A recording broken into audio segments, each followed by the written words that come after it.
The Deputy President Paul Mashatile says that he knows South Africans are dying while waiting for their land claims to be processed.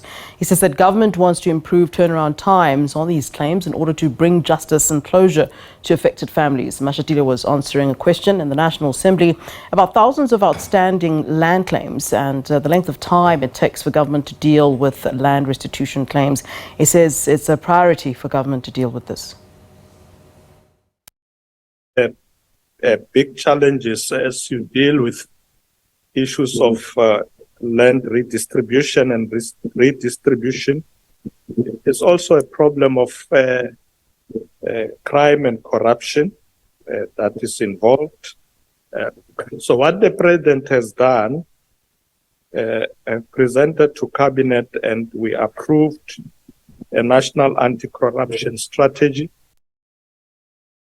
All right, we are now joined by political analyst Professor Sandile Swana for more on this. A very good evening to you, sir. Always a pleasure to see you here on SABC News. Yeah, good evening. All right, let's start, Chairman. There were a number of topics that the Deputy President, of course, had to address there.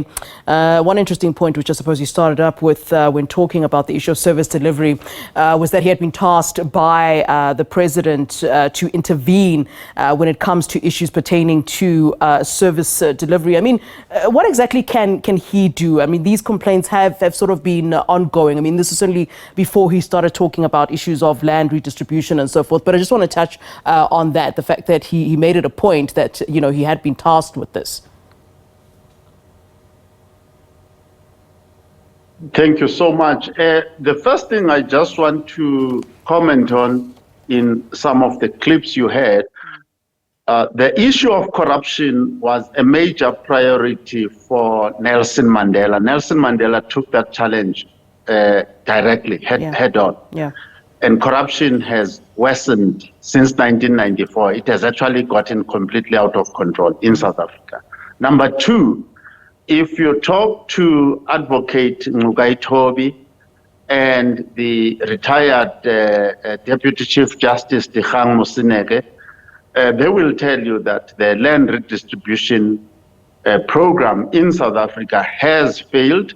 Not because of legislation. There are no legislative constraints. And as Mashatile also talks correctly, is that it has been more of the ANC members, government officials working with criminal syndicates and conducting criminal activities around their land redistribution program, taking money out of the state for private purposes. Yeah. You know, the problem I have is that it seems as though, you know, corruption and mismanagement is, you know, is seen as the cause for all the problems. Mashatile, the Deputy President, also pointed to the fact that many of these challenges, whether we are talking about service delivery or land redistribution, that these challenges can be, you know, put down to poor governance, financial mismanagement and political instability. It always just sounds like a bit of a cop-out. You know, you've had so many years as a government to address some of these issues. Why are we still giving the same excuses for the same issues?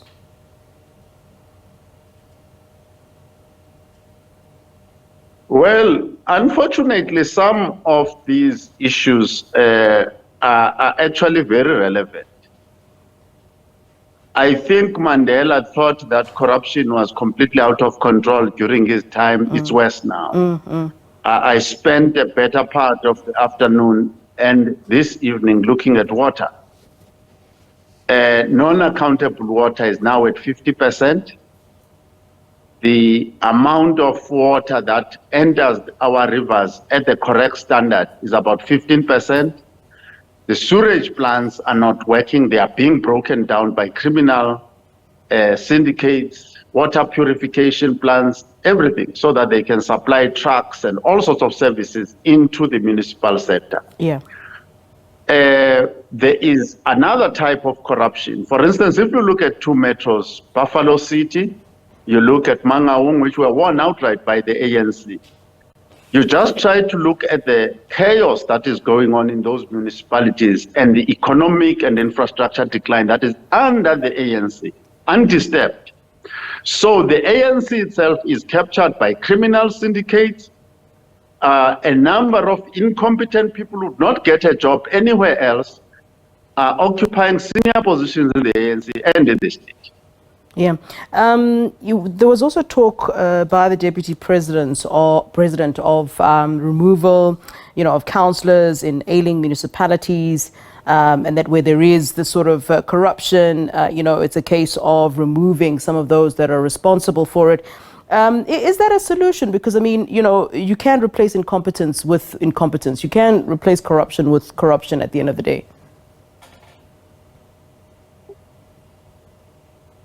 Look, the solution to this whole problem that we are discussing lies with the electorate. It's the electorate that must choose a government that is different from the one that we had. In 2007 until the end of 2021, I was teaching in the municipal finance program at WITS. And during that time, the government was unable to enforce the minimum competency requirements on the municipal sector, whether it was Pravin Gordhan, Nkosazana Dlamini, Zuma Mkhize, Zweli Mkhize, all of them failed to implement minimum competency requirements.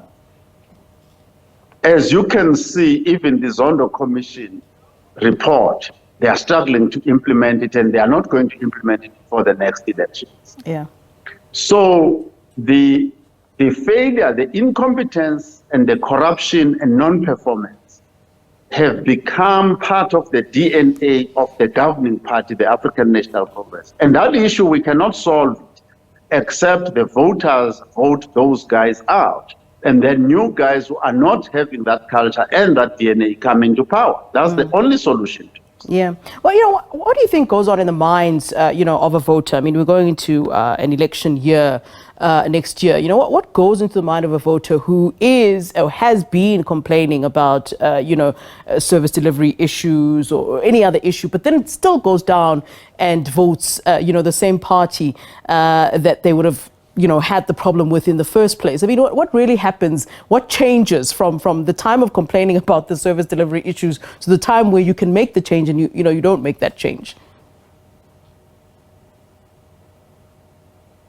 I think a lot of people don't do enough careful analysis of the issues and look at root causes of where these problems come from and how deep the problem is. For instance, anytime a negative fact is revealed about the ANC, my own father gets so upset and so disappointed, and he would be coming to me, Sandile, how do you guys fix the ANC? You guys must fix the ANC, and that sort of thing. Is emotional about it, as if, so the solution must be within the ANC, according to some of these voters. They can't see it outside of that. This is the thing of Tambo, that type of thing. Let me just make one example. And this example was a shock to me as well.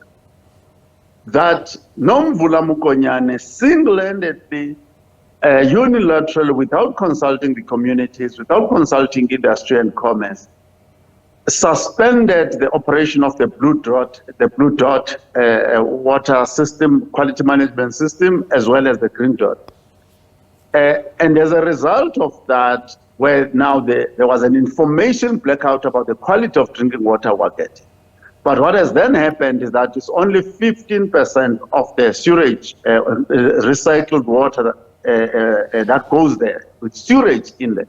Then you are surprised that cholera is all over the show. And the comrades come and say, we don't know where this cholera is coming from. But cholera can only come from one place. There's no other place where it comes from. So then it's Nomvula Mukonyane of the ANC who has done this, and people have died. Let's put it like that. But we're still going to vote for the ANC, some of us. That is the problem here. People don't want to look after themselves. They don't want to look after their own interests. Prof, it was interesting there hearing the Deputy President whilst, talking about municipalities.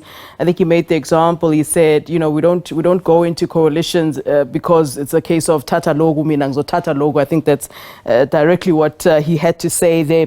He said that, the plan is to strengthen coalition governments. It seems that, the ANC government has sort of resigned itself to the fact that there will be at some point need for this coalition, and this is just the way that it's going, and we should be satisfied with that. What did you make of what he said there? Yes, the ANC is preparing itself for coalitions. They know they've got nothing to offer. The votes they are getting are residual votes that come from the emotional attachments to the achievements of Oliver Tambo, the achievements of Albert Mtuli, and to a degree maybe the achievements of Thabo Mbeki. But otherwise, they themselves have got nothing to offer other than to eat out of that heritage that was left by those stalwarts of the African National Congress. And the statistics are clear. The votes going to the ANC are declining. The participation in elections is declining. So they know that they are going into elections. I don't see statistically any other way other than them going into coalition.